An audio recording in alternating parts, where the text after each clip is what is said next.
Okay, so if you're involved in poultry, you know the headache. Feed costs, they just keep climbing, it feels like, and getting reliable stuff like soy, especially outside major markets. It's a constant battle. But imagine flipping that script. What if you could actually create your own high-protein feed, sustainably, right on your own farm? That's what we're diving into today, black soldier fly larva farming, BSF as it's often called. It's popping up as this really groundbreaking way, surprisingly affordable too, to make top-notch chicken feed. Exactly. And the sources we've looked at for this, they really show its potential. We're going to unpack, main upsides, the practical side of things. The idea is to give you a solid grasp of how this, well, pretty simple solution is actually tackling some big, complex issues in agriculture. It's a chance for you to really get ahead of the curve on sustainable farming innovations. All right, let's start with the big one. Cutting down those feed costs. We see BSF stepping in to supplement or maybe even replace expensive proteins like soy meal. Soy meal isn't just pricey for many farmers, particularly in developing countries. Sometimes just getting your hands on it reliably is the real challenge. And what's really interesting, I think, is how using BSF can actually keep money flowing locally, less reliance on imported feed. Right, and that plugs into the bigger picture with soy, doesn't it? We're seeing more demand for soy for us humans to eat, which likely means less available, probably more expensive, soy for animal feed down the line. Then you throw in things like potential tariff issues. Suddenly, imported feeds look even less certain. BSF becomes a really valuable buffer against all that uncertainty. Now, it's important to note, while BSF is great alongside soy, sometimes fish meal might actually offer, well, different nutritional benefits or even be cheaper than BSF meal, depending on where you are. And for farmed fish, interesting, BSF protein often works better than soy protein. So it really brings up this key question for farmers. How do you mix and match? How do you strategically combine these different feeds to get the best bang for your buck, nutritionally and economically? That's a really good point, the strategic blending. What are some common mistakes, maybe, or wrong assumptions farmers make when they first try mixing feeds, especially with something new like BSF? Well, sometimes it's trying to do a total swap out right away. Yeah. Or maybe not matching the BSF percentage to the specific needs of the chickens at different growth stages, Right. The real magic isn't always full replacement. It's often finding that, let's say, sweet spot where BSF enhances the whole diet. It has this highly digestible protein and unique fat profile that soy just doesn't have. It complements it. Got it. So it's about synergy, not just substitution. And maybe the most amazing part, beyond the cost, is what these larvae eat. They essentially turn trash into treasure. It's incredible. We're talking food scraps, vegetable cuttings, manure, agricultural leftovers, all sorts of organic waste. And the key is this stuff is often free, or at least very cheap, and easy to find almost anywhere, but especially in developing regions. And if you look at the broader system, it's just, well, it's elegant. It's a circular approach. Yeah. BSF farming takes this waste, preventing disposal problems, and makes a valuable product. Yeah. But wait, there's more, as they say. The leftover stuff from the larva, the frass, that becomes another product itself. And frass. Yeah, the frass. It's basically larva manure and an undigested material. It's super nutrient-rich, works great as an organic fertilizer, often better than synthetics because it improves soil health too. So that's potentially another income stream right there. Okay, wow. So waste in, protein, and fertilizer out. Let's talk nutrition then. Just how good is this BSF larva feed? The numbers are pretty impressive. Protein usually sits between, 30% and maybe 53% of the dry weight. It does vary a bit based on their diet, right? Like what kind of waste they ate and their age. That's right. But the crucial thing seems to be the amino acids. They're packed with essentials like lysine and methionine, which chickens absolutely need, but often don't get enough of from standard grain-based diets. Yeah, their amino acid profile stacks up really well against traditional heavyweights like fish meal and soybean meal. It directly supports muscle growth and overall development in the birds.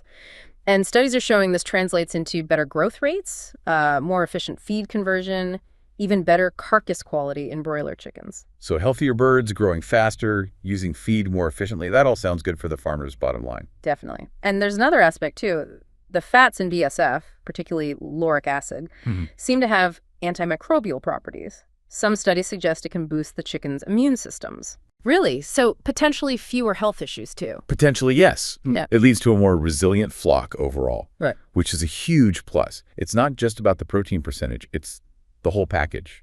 Okay, it sounds powerful nutritionally, but what about the actual farming?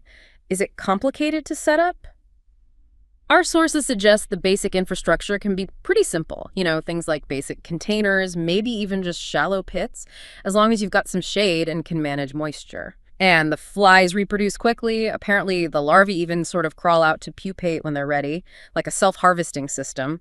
That sounds incredibly low maintenance. For small scale, yes, it can be very straightforward. The self-harvesting is a real bonus, cutting down on labor. But like anything, scaling it up efficiently takes a bit more planning. Right. So what's the biggest challenge or mistake someone might make when they're just starting out? Maybe something we haven't covered. I'd say often it's underestimating just how important controlling the environment is, specifically moisture and temperature. You can get larvae growing in simple setups, sure. But if you want to really maximize the speed of growth, the consistency, the quality, especially for a larger operation, you need better climate control.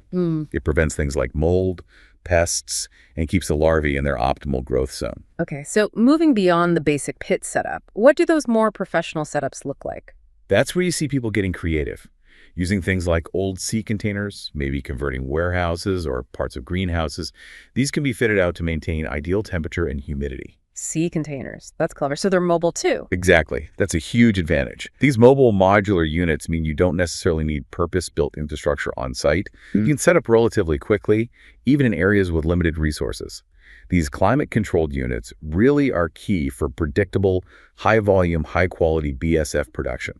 They bridge that gap between a simple backyard bin and a full commercial facility. Makes sense. Consistency is key when you're relying on it for feed. Absolutely. Now, shifting gears slightly, let's talk environment. Beyond the farm gate, what are the bigger ecological wins here?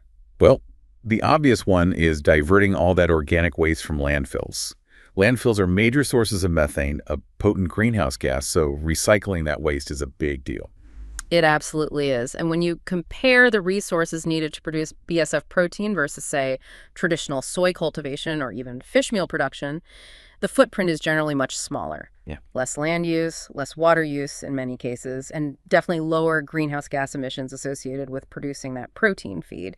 It contributes to a more sustainable agricultural system overall. So it's a win for the farmer's wallet, a win for chicken health, and a win for the planet. Pretty much, yeah. It ticks a lot of boxes. It's a small change in the feed system, but it can have these really positive ripple effects environmentally. Okay, and for farmers who get really good at this, are there other ways to make money from BSF beyond just feeding their own chickens?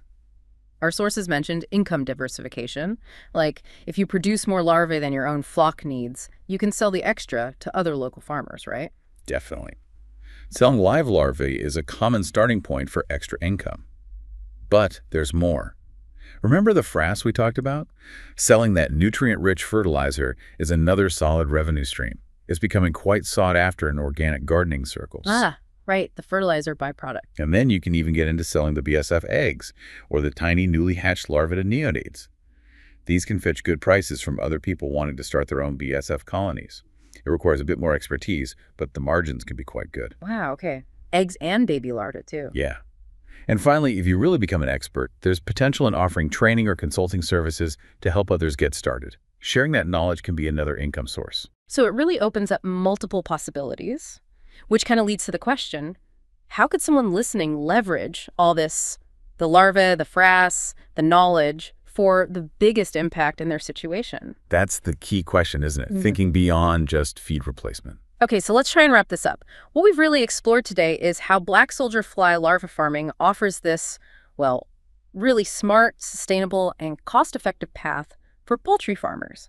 A way to produce high-quality feed using waste that's probably already available nearby. Exactly. And the impact is pretty profound when you think about it. For small-scale farmers especially, adopting BSS means potentially slashing feed costs, boosting the health of their birds, and gaining a lot more self-sufficiency. It's freedom from relying solely on those volatile prices of imported feeds.